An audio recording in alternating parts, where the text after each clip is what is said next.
name is Natalie Roberts. I am an outreach officer at Aberystwyth University, and today I'm here to do a little talk about artificial intelligence.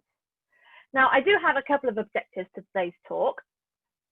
The main being that we are going to work together to try and determine what your viewpoint is on artificial intelligence. We're also going to be considering the arguments for and against the existence of artificial intelligence in today's technology or in future technology. And the main thing that we really want to focus on is just to inspire you to actually converse and debate this subject with other people, either in your family or in your friendship groups or in your class groups. So I'm going to give you a few bits of information about artificial intelligence. The main thing being the starting point of what is intelligence?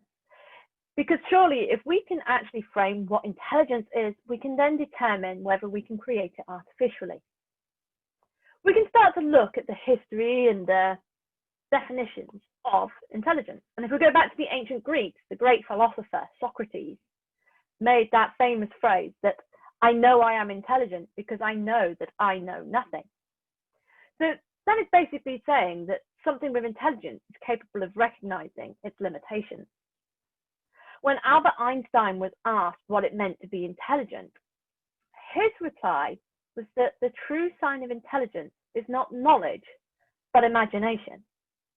His argument was that without our imaginations, we wouldn't have come up with some of the fantastic inventions and advancements that we have in our time.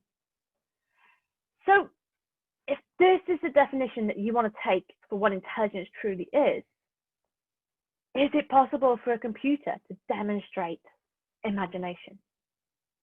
Well, to start with, we go back to ourselves. How do we demonstrate our imaginations? Now, of course, I could link this back to what Albert Einstein was referring to in the fact that it's our dreams and our imaginations that lead to brand new designs and inventions. But we also display them on a more everyday level in the arts, our music, the artwork, the paintings, literature, poetry. They are all a result of imagination, or so you could argue. This means that if a computer could do these, does that mean it also has imagination? Well, let's have a look. These two pieces of artwork that you currently see on the screen are both produced by computer software. The one on the left, looking remarkably like an old-style oil portrait painting, was created by a computer program. How it was done was the computer program had thousands of images scanned into it from other oil paintings of the correct time frame and style.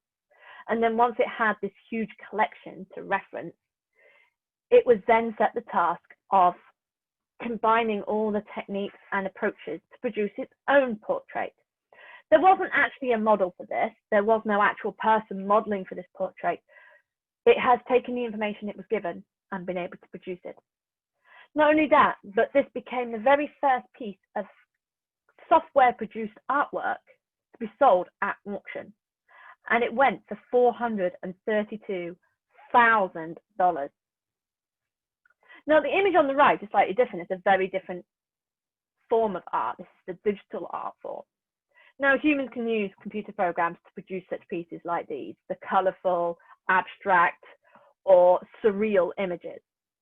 This one, however, was purely produced by a computer program. It came about after there was an error in an architectural program that produced a really impressive artistic array of images. And so people looked at this and decided to actually, well, develop it into an art form. So this is why, if you look closely in that picture, you can see a lot of arches and steeples. Some people can see trees in there. I personally think that they are more of the steeples, just the points of them. But the reason for their existence is because of its architectural basis. So this was discovered as an accident, but then developed into a whole art form of its own. But what about other forms of art? I mean, this is just producing images. So what about poetry? This poem here, the sun is a beautiful thing. In silence is drawn between the trees, only the beginning of light. Sounds pretty impressive. I don't think I could write poetry that good. However, this poem was written by a computer program.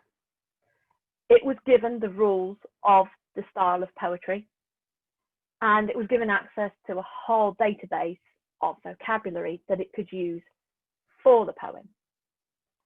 And as guidance, some of these programs are also given sort of a subject keyword.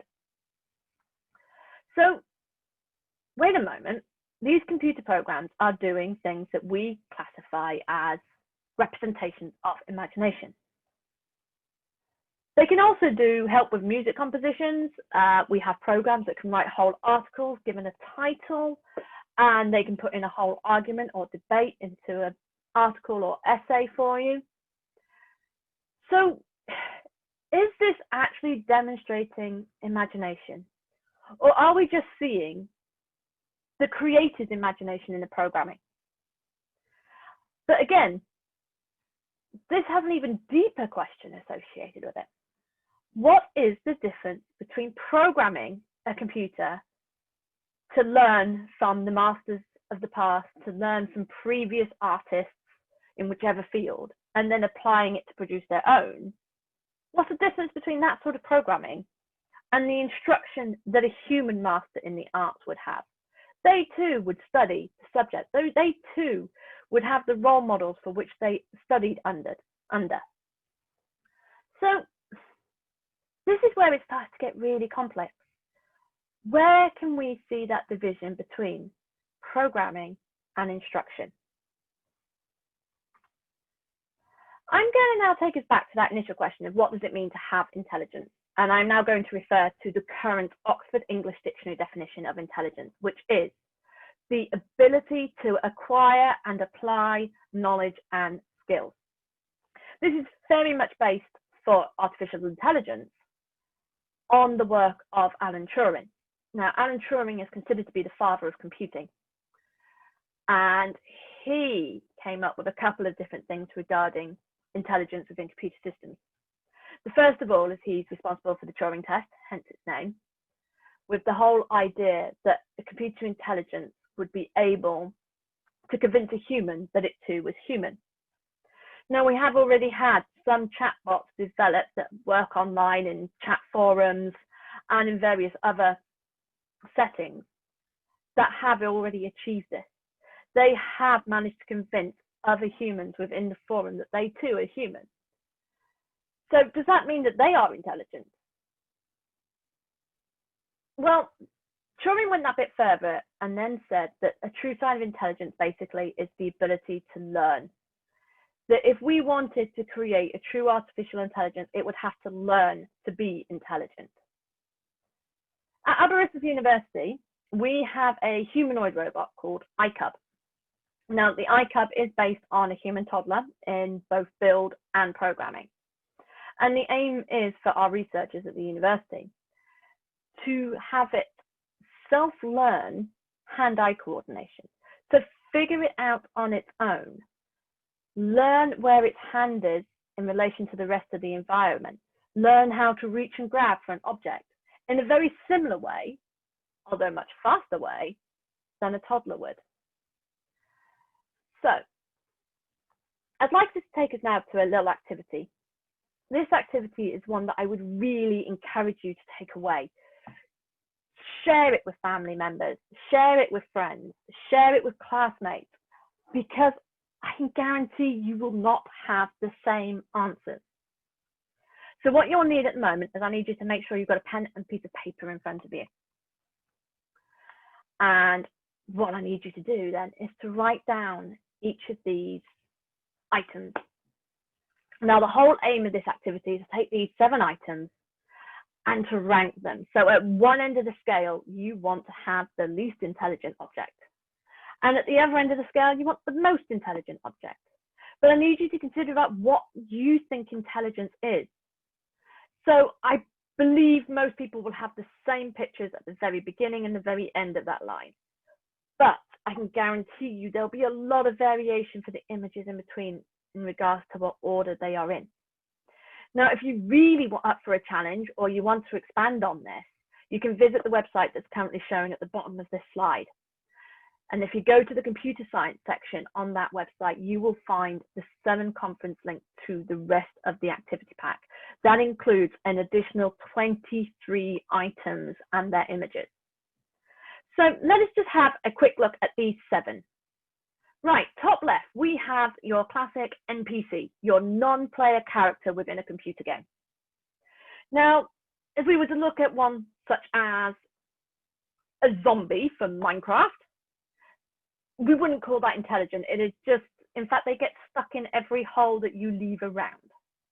However, if we were to consider a non-player character in one of our more advanced, high-level A+ gaming platforms, for example, on the new PlayStations and Xbox games that are now being released, they have algorithms that allow them to adapt their response within the game to the player's approach. Is that intelligence, that ability to adapt to how you are playing and adjust accordingly? Or is that just really, really clever programming? Okay, I then have the rock. Well, I can't really argue the intelligence of a rock. I think we can all safely say that should be your baseline, your least intelligent object from this list. Okay, we also then have the self-driving car. I mean, this is now a reality. These are starting to appear. They're being tested throughout the world. The self-driving car able to take input from sensors and apply that input to its actions. That is almost quoting the English Oxford Dictionary's definition of intelligence. But is it actually applying knowledge, or is it just using that input in a program to calculate how to react? Your smartphone, for some people, is a lifeline. It's called a smartphone, but is it smart? Is it artificial intelligence? Consider this. Your phone, you go into your app store, whether it's Apple or Google or Microsoft, and it will be able to predict what sort of apps you will like from what you've downloaded in the past. Advertising, if you have advertising in your apps, you have that option to have them tailored to you. Again, that is looking at what you do on your phone. It's tracking what sort of things you look at, and then making a decision as to what it is that you will be interested in. Is that intelligence, taking that information and using it to provide you with the best information back? Bacteria. Now, this is something quite interesting. Bacteria, are they intelligent? If they're not intelligent, how have they survived for so long? Okay. Then we have, obviously, the human. I'm hoping we all recognize that humans have some form of intelligence in most cases. And so, to some extent, I'm really expecting this to be probably at the top of most people's lists, but it's not always, because it tends to be a little bit of a tussle between the human and the image above it, the dolphin. Dolphins are now considered to be pretty intelligent animals. They can be trained, they can react, they have been known to save people who have been in danger without people even realizing they're in danger. As I say, this is such a broad avenue for debate, for discussion, and even within our own department of computer science, we have people of many different viewpoints in regards to artificial intelligence. Some saying it is by no means possible, some saying it's not just possible, it's already here. And this is why we have such a broad array of research projects going on within our intelligent robotics group. Everything from self-driving, autonomous, all-terrain off-road vehicles, all the way through to, as I mentioned earlier, the iCub, a humanoid platform on which we can start to learn more about how we learn by having a robot learn. Okay, I shall leave it there because this could go on for hours. There is so much more I could cover with this subject right now. Short, limited amount of time. So thank you for listening to me. If you have any questions about this workshop or anything to do with the AI that I have mentioned today, please email me. The email address is nar25@aber.ac.uk. If you want more information about the university or the department, then you can go to our website at aber.ac.uk.